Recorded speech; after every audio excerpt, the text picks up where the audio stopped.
बोले श्री गणेश भगवान की जय। बोले लक्ष्मीपति नारायण की जय। बोले परम पिता परमेश्वर की जय। प्रेमशूल महाकाली की जय। मनुष्य जीवन का लक्ष्य है भगवान कृष्ण की शुद्ध गई मई भक्ति, सेवा मई प्राप्त करना चाहिए। श्रीमद् भागवत गीता भगवान की पौराणिक कथा को स्मरण करते हैं, जिससे हमें सीखना चाहिए, गलत सही का अनुमान लगाना चाहिए। सामान्य रूप से भगवान की कथा भौतिक सुख के लिए सुनते हैं, पर जो अर्जुन की तरह होता है तो उसे भगवान सब कुछ बिन मांगे दे देते हैं, बिना कहे दे देते हैं। इसका प्रमाण इस कथा के माध्यम से सुनाते हैं, कई दिन तक चलेगा, जो इस प्रकार है। श्रीमद् भागवत कथा का चल रहा है, यह कथा ध्यान से सुने, अंत तक सुने और बाद में भी इसका चलता रहेगा। प्रेम से भगवान की जय। गुरु बृहस्पति भगवान की जय। जो इस प्रकार है। धर्म क्षेत्र कुरुक्षेत्र समवेता युतस्वः माम काह पांडवा इश्चैव किम पूर्वता संजय। धृतराष्ट्र बोले, हे संजय, धर्म भूमि कर्म कुरुक्षेत्र में एकत्रित युद्ध की इच्छा वाले यह इच्छा जो किए हैं, मेरे और पांडु के पुत्रों ने क्या किया, अर्थात कुरुक्षेत्र किस स्थान का नाम है और उसे धर्म क्षेत्र क्यों कहा जाता है। महाभारत पनवर्क के 83वें अध्याय में और इसला पर्वत के 53वें अध्याय में कुरुक्षेत्र के महात्म्य का विशेष वर्णन मिलता है। वहाँ उसे सरस्वती नदी के दक्षिण भाग और वृषभवती नदी के उत्तर भाग के मध्य में बतलाया है। कहते हैं कि इसका लंबाई चौड़ाई 5-5 योजन थी और यह स्थान अंबाला से अम्बलेश दक्षिण और दिल्ली से उत्तरी की ओर है। इस समय भी कुरुक्षेत्र नामक स्थान वही है। इसका एक नाम संवंत पंचम भी है। सतपथ ब्रह्मादि शास्त्रों में कहा है कि यह अग्नि, इंद्र, ब्रह्मा आदि देवताओं ने तप किया था। राजा कुरु ने भी यह बड़ी तपस्या की थी तथा यहाँ मरने वाले को उत्तम गति प्राप्ति होती है। इसके अतिरिक्त और भी कई बातें हैं जिनके कारण उसे धर्म क्षेत्र या पुण्य क्षेत्र कहा जाता है। धृतराष्ट्र ने माम का पाद का प्रयोग किनके लिए किया है और पांडवाह का किनके लिए, और उनके साथ समवेता और युतस्वम विशेषण लगाकर जो किम अकुर्वत कहा है, उसका क्या तात्पर्य है। धृतराष्ट्र के पूछने पर संजय कहते हैं, दृष्टवा तु पांडवानीकं दुर्योधन इस्तदाह आचार्य मुपस्सवम राजा वचन मम्ब्रवीतम। संजय बोले, उस समय राजा दुर्योधन ने विहुरचानायुक्त पांडवों की सेना को देखकर और द्रोणाचार्य के पास जाकर वह वचन कहा। तब राजा बोले, दुर्योधन राजा कहने का अभिप्राय क्या है। संजय द्वारा दुर्योधन को राजा कहे जाने में कई भाव हो सकते हैं। दुर्योधन बड़े वीर और राजनीति है तथा शासन काल का समस्त कार्य दुर्योधन ही करते थे। संत सभी का आदर दिया करते हैं और संजय के थे। पुत्र के प्राप्ति आदर सूचक विशेषण का प्रयोग सुनकर भ्रष्टाचार को प्रसन्नता होगी। निहुचार नायुक्त पांडव सेना को देखकर दुर्योधन आचार्य द्रोणा के पास गए। इसका क्या भाव है। भाव यह है कि पांडव सेना की विहूर चना इतने विचित्र ढंग से की गई थी कि उसको देखकर दुर्योधन चकित हो गए हैं और अधीरिक होकर स्वयं उसकी सूचना देने के लिए द्रोणाचार्य के पास दौड़ गए। उन्होंने सोचा कि पांडव सेना की विहूर चना देखकर सुनकर दुर्योधन गुरुवेद के महान आचार्य गुरु द्रोणा उनकी अपेक्षा अपनी सेना की और भी विचित्र रूप से विहूर चना करने के लिए पितामह को परामर्श देंगे। दुर्योधन राजा होकर स्वयं सेनापति के पास क्यों गए? उनको अपने पास बुलाकर सब बातें क्यों नहीं समझा दी? पितामह भीष्म प्रधान सेनापति है। द्रोणाचार्य के पास जाकर दुर्योधन ने जो कुछ कहा अब उसे बतलाते हैं। पश्चातः पांडुपुत्रा माचार्य महंतिम चमूमं वियूया द्रुपपुत्रेण तव विशेषः धीमिताः।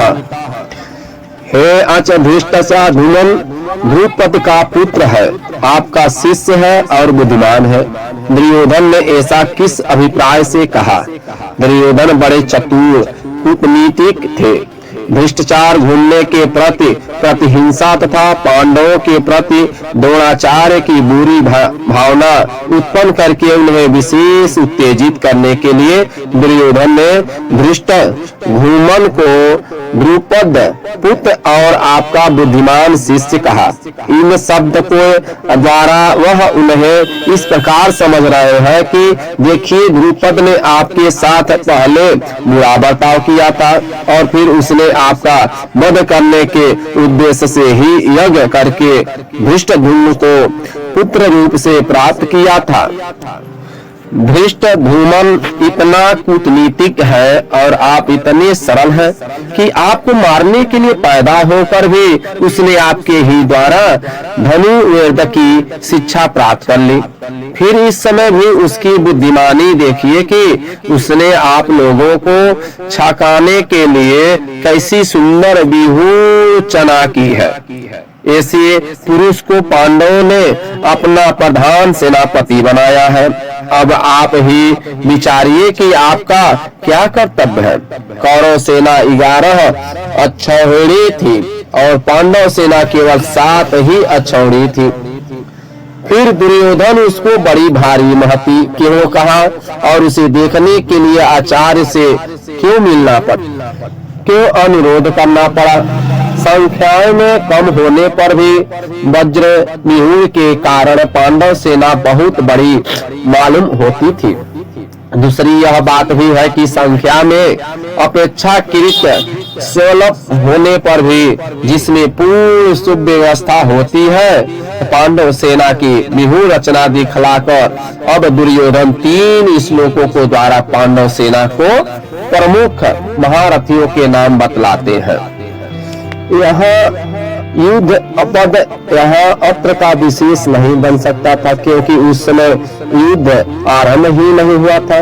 इसके अतिरिक्त उसके पहले पांडव सेना का बड़ होने के कारण अत्र पद स्वभाव से ही उसका वाचक हो जाता है, इसलिए उसके साथ किसी विशेष की आवश्यकता भी नहीं पड़ती। भीमा अर्जुन समा के साथ युद्ध पद का अन्वय करने के यह भाव दिखलाया है कि यहाँ जिन महारथियों ने नाम लिए गए हैं वे पराक्रम और युद्ध विद्या में भी और अर्जुन की ही समता रखते हैं। युद्धान विराट द्रुपद धृष्टकेतु चेकितान कशिराज पुरुजीत कुंती भोज सभ्य यदामुनि और उत्तम मौजा कौन थे? अर्जुन शिष्य सात्विका की दूसरा नाम युद्धाना था। महाउद्योग यदुवंशी राजा शनि के पौत्र थे और द्रोणा ये भगवान श्री कृष्ण के परम अनुगत थे और बड़े ही बलवान एवं अप्रतिम थे। ये महाभारत में 9 मरकर यादवों को पारस्परिक युद्ध में मारे गए थे। युद्धान नामक एक दूसरे यदुवंशी योद्धा भी थे। विराट मत्स्य देशों के धार्मिक राजा थे। पांडवों ने 1 वर्ष इन्हीं के लिए यहाँ अज्ञातवास किया था। इनकी पुत्री उत्तरा का विवाह अर्जुन के पुत्र अभिमन्यु के साथ हुआ था। ये महाभारत युद्ध में उत्तर, श्वेत और शंख नामक तीनों पुत्रों सहित मारे गए थे। द्रुपद पंचाल देश के राजा और पिष्टक के पुत्र थे। राजा पिष्टक और भरद्वाज मुनि में परस्पर मैत्री थी। द्रुपद भी बालक अवस्था में भरद्वाज मुनि के आश्रम में रहते थे, जिससे भरद्वाज के पुत्र द्रोण के साथ इनकी भी मित्रता हो गई थी। पिष्टक के परलोक गमन के पश्चात द्रुपद राजा हुए। तब एक दिन द्रोण ने उनके पास जाकर उन्हें अपना मित्र बना लिया। उनको अपना मित्र बना लिया था। द्रुपद को यह बात बुरी लगी। तब द्रोण ने उन मन में क्षुब्ध होकर चले गए। द्रोण ने कौरवों और पांडवों को अस्त्र विद्या की शिक्षा देकर गुरु दक्षिणा में अर्जुन के द्वारा द्रुपद को पराजित कराकर अपने अपमान का बदला चुकाया और उनका आधा राज ले लिया। द्रुपद ने ऊपर से द्रोण से प्रीति कर ली, परंतु उनके मन में क्षोभ बना रहा है। उन्होंने द्रोण को मारने के लिए पुत्र के लिए आज और अपयाज नामक ऋषियों के द्वारा यज्ञ करवाया। उसी यज्ञ की वेदी से धृष्ट, धूमन तथा कृष्णा का प्रकट हुआ। यही कृष्णा द्रौपदी याज्ञसेनी के नाम से प्रसिद्ध हुई और स्वयंवर में जीतकर पांडवों ने उसके साथ विवाह किया। राजा द्रुपद बड़े ही शूरवीर और महावीर थे। महाभारत युद्ध में द्रोण के हाथ से इनकी मृत्यु हुई। महाभारत द्वारा धृष्टकेतु चेदी देश के राजा शिशुपाल के पुत्र थे। ये महाभारत युद्ध में द्रोण के हाथ से मारे गए थे। महाद्रोण चेकितान कृष्ण वंशीय यादव, महाभीष्म, महारथी योद्धा और बड़े शूरवीर थे। पांडवों की 7 और 6 भीड़ी सेना के साथ सेनापतियों में से एक थे। महाउद्योग यह महाभारत युद्ध में दुर्योधन के हाथ से मारे गए। काशीराज काशी के राजा थे। ये बड़े ही वीर और महारथी थे। इनके नाम का ठीक पता नहीं लगता। यह उद्योग 171 में काशीराज का नाम सेना बिंदु और क्रोधहंता बतलाया गया था।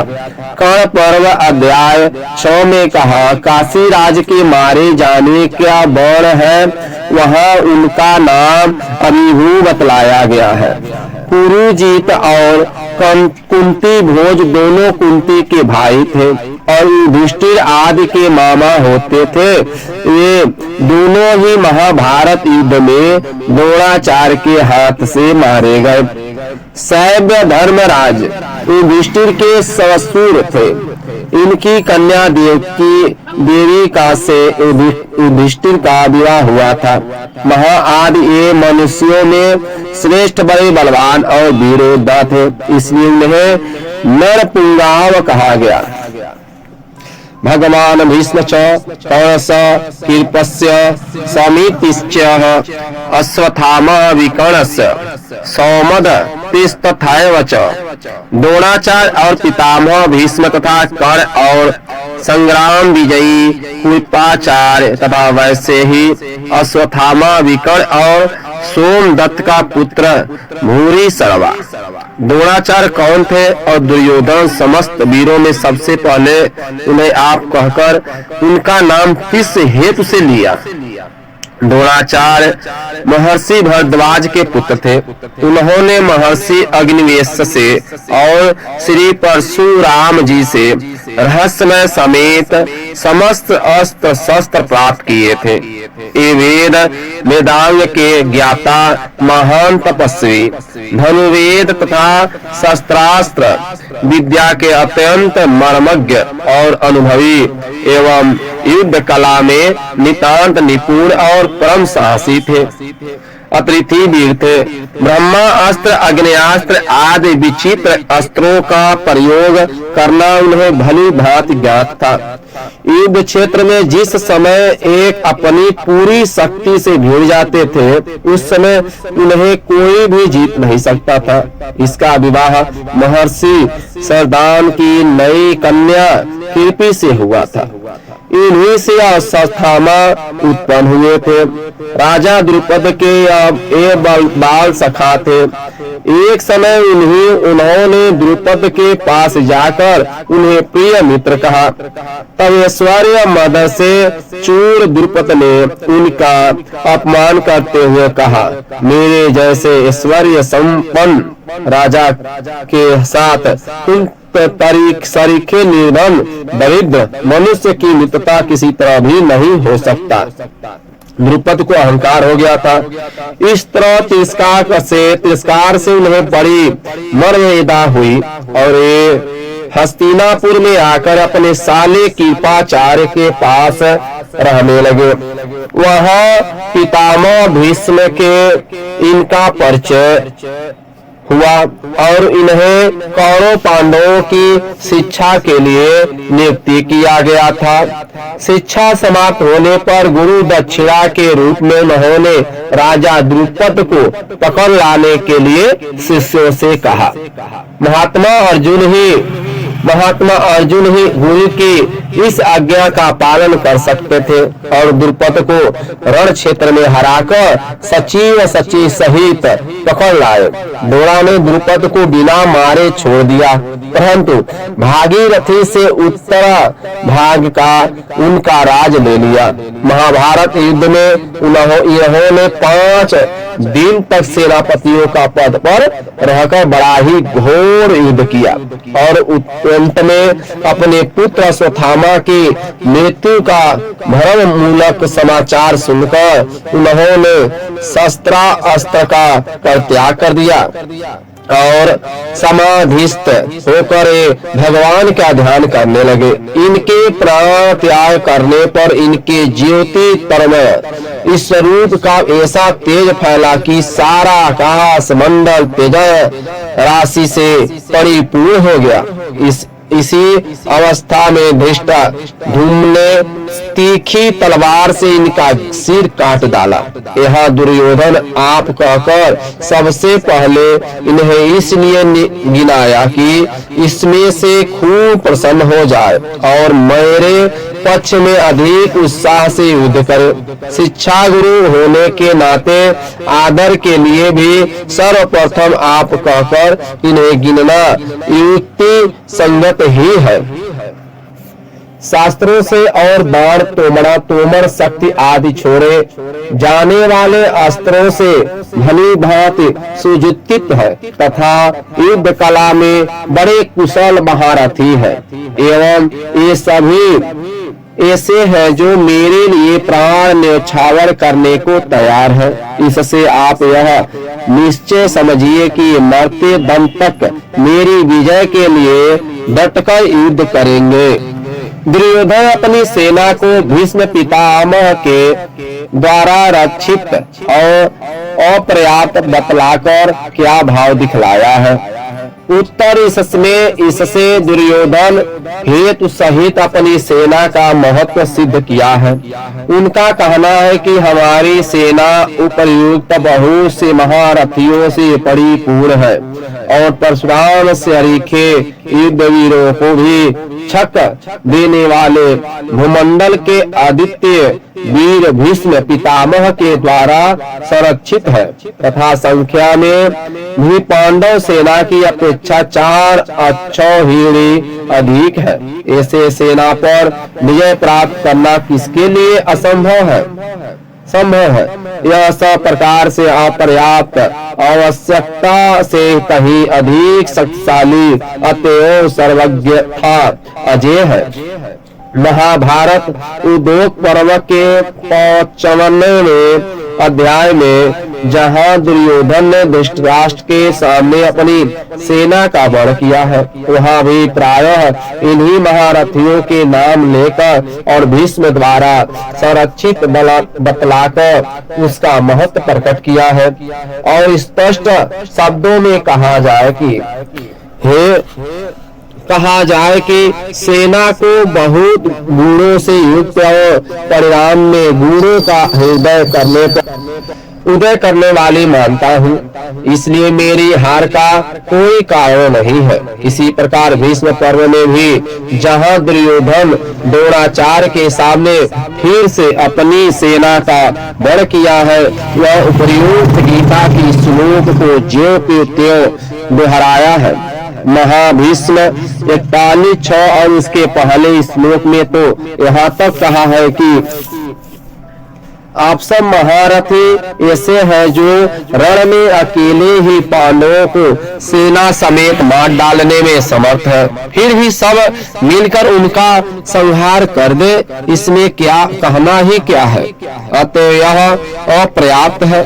शब्द से दुर्योधन ने अपनी सेना का महत्व ही प्रकट किया है और उपर्युक्त स्थलों में यह श्लोक अपने पक्ष के योद्धाओं के उत्साहित करने के लिए ही कहा गया है। ऐसे ही होना उचित और प्रासंगिक है। पांडव सेना को भूमि के भीम के द्वारा रक्षित और पर्याप्त बतलाकर क्या भाव दिखलाता है, इससे दुर्योधन उसकी न्यूनता सिद्ध की है। उनका कहना है कि यह हमारी सेना के संरक्षक भीष्म है और वह उनकी सेना का संरक्षक भीम है, जो शरीर से बड़ा बलवान होने पर भी भीष्म की तो तुलना में नहीं रखा जा सकता है। कहा रण कला कुशल शस्त्र निपुण परम बुद्धिमान भीष्म पितामह, और कहा धनुर्विद्या में अकुशल मोटी बुद्धि का भीम, इसलिए उसकी सेना पर्याप्त सीमित शक्ति वाली है। उस पर हम लोग सहज ही विजय प्राप्त कर सकते हैं। इस श्लोक का क्या तात्पर्य है? पितामह भीष्म अपनी रक्षा करने में सर्वथा समर्थ है, यह बात दुर्योधन भी जानते हैं, परंतु भीष्म जी ने पहले ही कह दिया था कि द्रुपद पुत्र शिखंडी पहले स्त्री था, पीछे से पुरुष हुआ है। स्त्री रूप में जन्म होने के कारण मैं उसे अब भी स्त्री ही मानता हूँ। स्त्री जाति पर वीर पुरुष शस्त्र प्रहार नहीं करते, इसलिए वह सामने आ जाएगा तो मैं उस पर शस्त्र प्रहार नहीं करूंगा।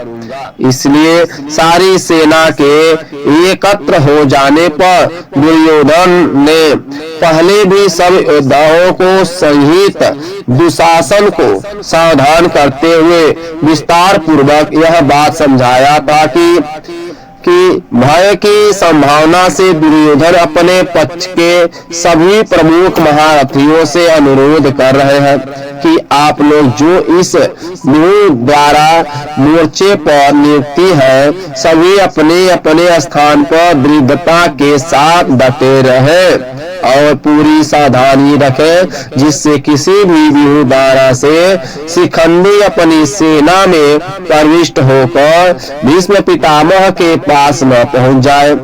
सामने आते ही उसी समय शिखंडी को मार बने के लिए आप सभी महारथी प्रस्तुत रहे।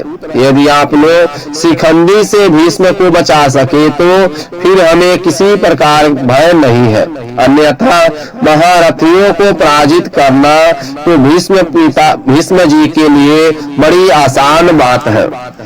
भीष्म पितामह कुरुकुल में ब्राह्मणी को छोड़कर सबसे बड़े थे। कौरवों और पांडवों से इनका एक ऐसा संबंध था और पितामह के नाते दोनों के ही पूज्य थे। इसलिए संजय ने इनको कौरवों में वृद्ध और पितामह कहा। अवस्था में बहुत वृद्ध होने पर भी तेज बल पराक्रम वीरता और क्षमताएं अच्छे अच्छे वीर युवकों को भी बढ़कर थे। इसी से इन्हें प्रतापवान बतलाया है। इसे पितामह भीष्म ने जब द्रोणाचार्य के पास खड़े हुए दुर्योधन को पांडव सेना देखकर चकित और चिंतित देखा।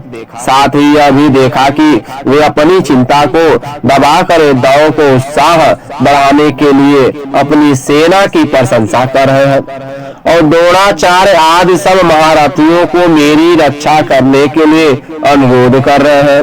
तब पितामह ने अपना प्रभाव दिखलाकर उन्हें प्रसन्न करने और प्रधान सेनापति की हैसियत से समस्त सेना में युद्धारंभ की घोषणा करने के लिए सिंह के समान दहाड़ मारकर बड़े जोर से शंख बजाया। जब भीष्म पितामह ने जब सिंह की तरह गर्ज कर और शंख बजाकर युद्धारंभ की घोषणा कर दी, तब सब ओर उत्साह फैल गया और समस्त सेना में सब ओर से विभिन्न नायकों के शंख और भांति भांति की युद्ध के बाजे एक ही साथ बज उठे।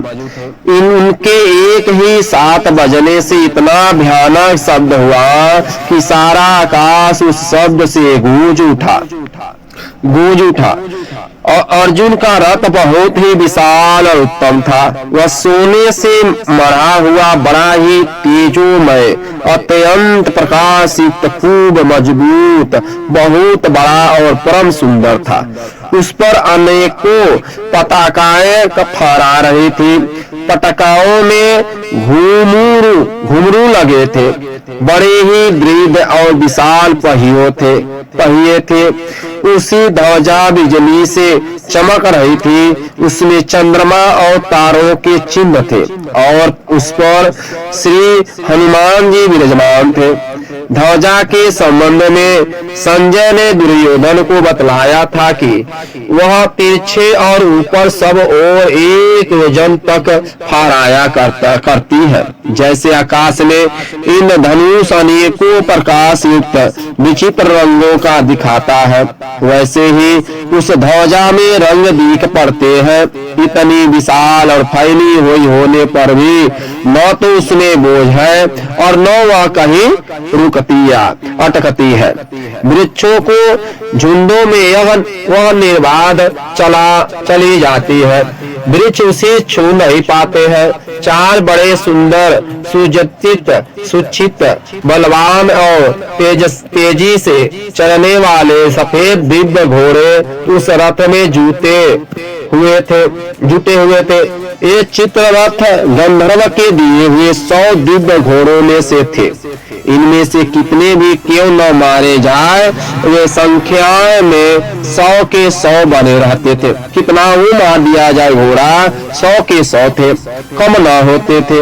और ये पृथ्वी स्वर्ग आदि सब स्थानों में जा सकते थे, यहाँ तक कि कहीं भी जा सकते थे। यही बात रथ के लिए भी थी। महाउद्योग 46 खंड पवन दाह के समय अग्निदेव ने प्रसन्न होकर यह रथ अर्जुन को दिया था। ऐसे महान रथ पर विराजित भगवान श्री कृष्ण और वीरवर अर्जुन ने सब भीष्म पितामह सहित कौरव सेना के द्वारा बजाए हुए शंखों और अन्याय रणबादों की ध्वनि सुनी। तब उन्होंने भी युद्धारंभ घोषणा करने के लिए अपने अपने शंख बजाए।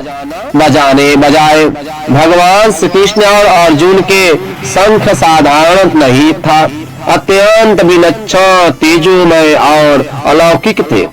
इसी से इनको दिव्य बतलाया गया है। हसिक इंद्रियों का नाम है। इनके स्वामी को हसिकेश कहते हैं, ऋषिकेश कहते हैं, तथा हर्ष, सुख और सुखमय ऐश्वर्य के निधान को हसिकेश कहते हैं। भगवान इंद्रियों के अधीश्वर भी है और हर्ष, सुख और परमेश्वर के निधान भी, इसलिए उनका नाम एक नाम हसिकेश है। पंचजन नामक शंख रूपधारी एक दैत्य को मारकर भगवान ने उसे शंख रूप से स्वीकार किया था। इससे उस शंख का नाम पंचजन हो गया। अर्जुन का धनंजय नाम क्यों पड़ा और उन्हें देवतक शंख कहाँ से प्राप्त हुआ है? राजसूय यज्ञ के समय अर्जुन बहुत से राजाओं को जीतकर अपना धन लाए थे। इस कारण उनका एक नाम धनंजय हो गया और देवदत्त नामक शंख इनको निवातक वाचादि दैत्यों के साथ युद्ध करने के समय इंद्र ने दिया था। इस शंख शब्द इतना भयंकर होता था कि उसे सुनकर शत्रुओं की सेना डर जाती थी। भीष्म सेना के भीम, कर्मा और वृकोदर नाम कैसे पड़े एवं उनके पौंड नामक शंख को महाशंख क्यों बतलाया गया? भीमसेन बड़ी भारी बलवान थे। उनके कर्म ऐसे भयानक होते थे कि देखने सुनने वाले लोगों के मनों में अत्यंत भय उत्पन्न हो जाता था। इसलिए ये भीम कर्ता कहलाने लगे। इनके भोजन का परिमाण बहुत अधिक होता है और उसे 95 की भी इनमें बड़ी शक्ति थी, इसलिए इन्हें वृकोदर कहते हैं। इनका शंख बहुत बड़े आकार था और उससे बड़ी भारी शब्द हुआ और था, इसलिए उसे महाशंख कहा गया है।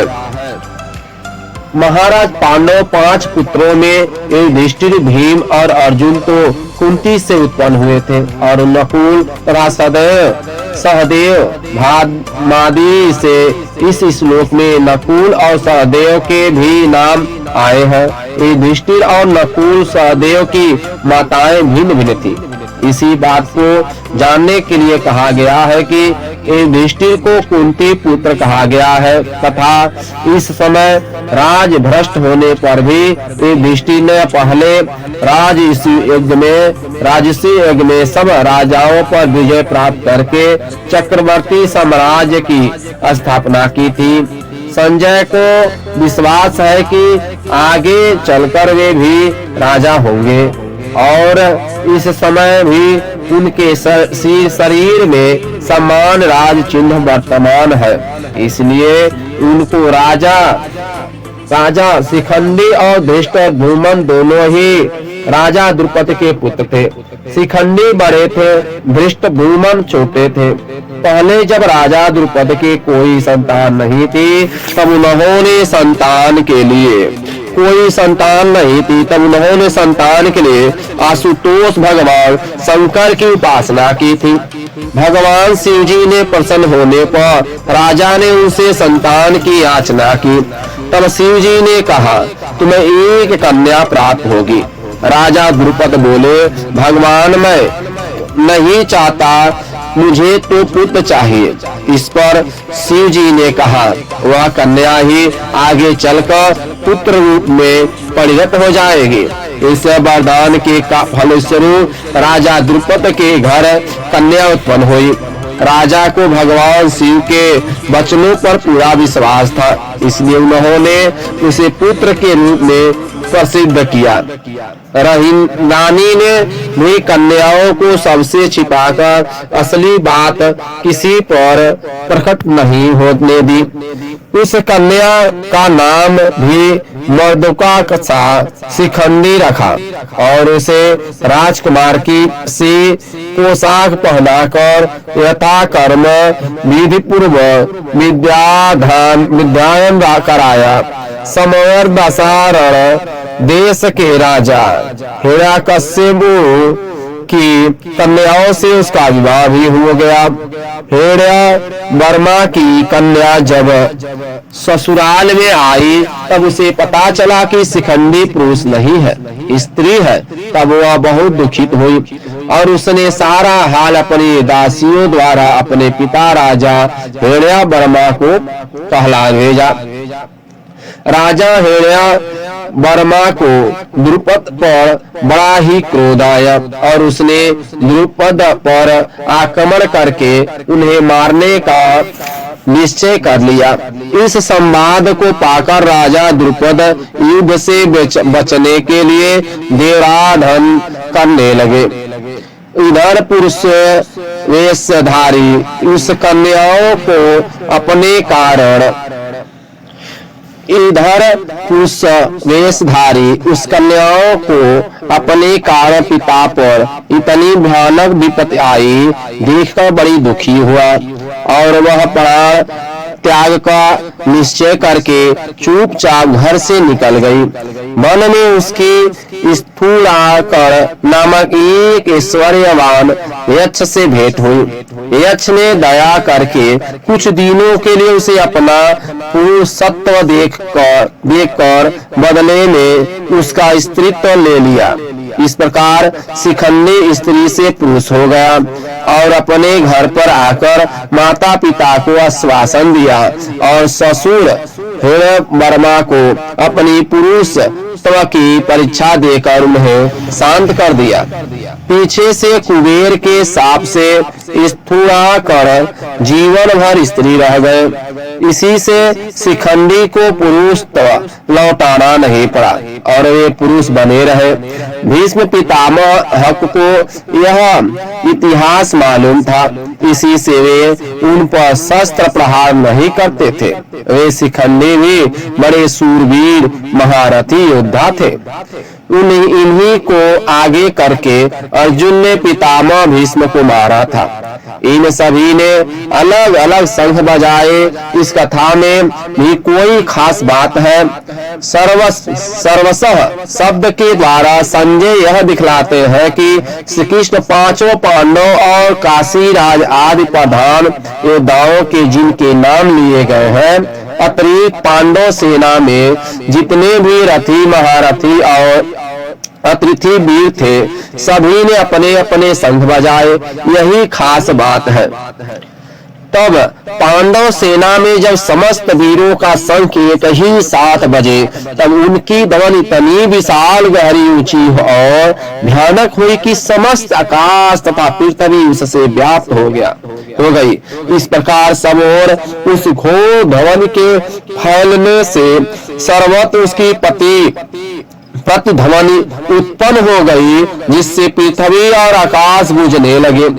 उस ध्वनि को सुनते ही दुर्योधन नाद धृतराष्ट्र पुत्रों के और उनके पक्ष वालों ने अन्य योद्धाओं के हृदयों में महान भय उत्पन्न हो गया। उनके कलेजे इस प्रकार पीड़ित हो गई मानो उनकी चीर डाला गया हो। महावीर हनुमान जी भीष्म ने को वचन दे चुके थे, इसलिए वे अर्जुन के रथ की विशाल ध्वजा पर विराजित रहते थे और युद्ध में के समय पर बड़े जोर से गर्जा करते थे।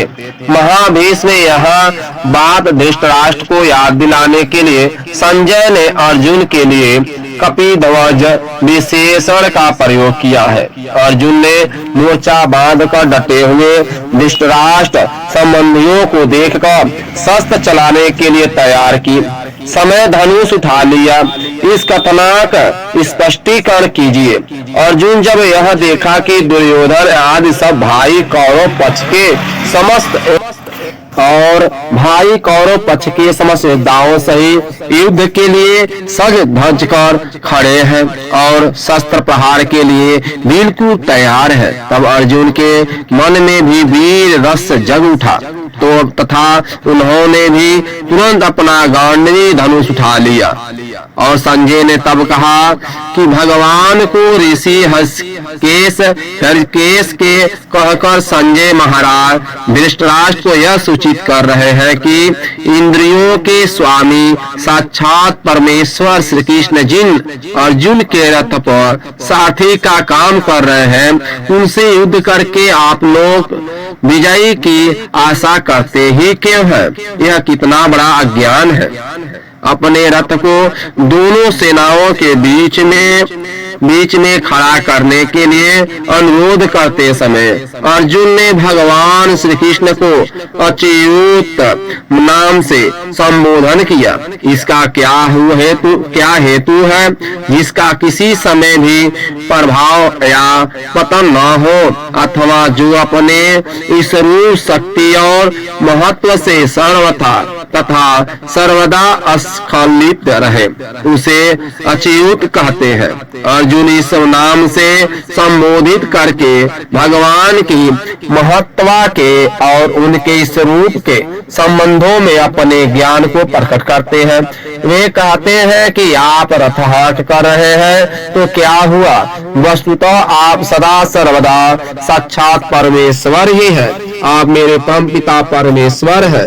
जो आप जिस तरफ है उसी का विजय निश्चित है। प्रेम सुने कृष्ण भगवान की जय, विष्णु भगवान की जय, बोले लक्ष्मीपति नारायण की जय, परम पिता परमेश्वर की जय।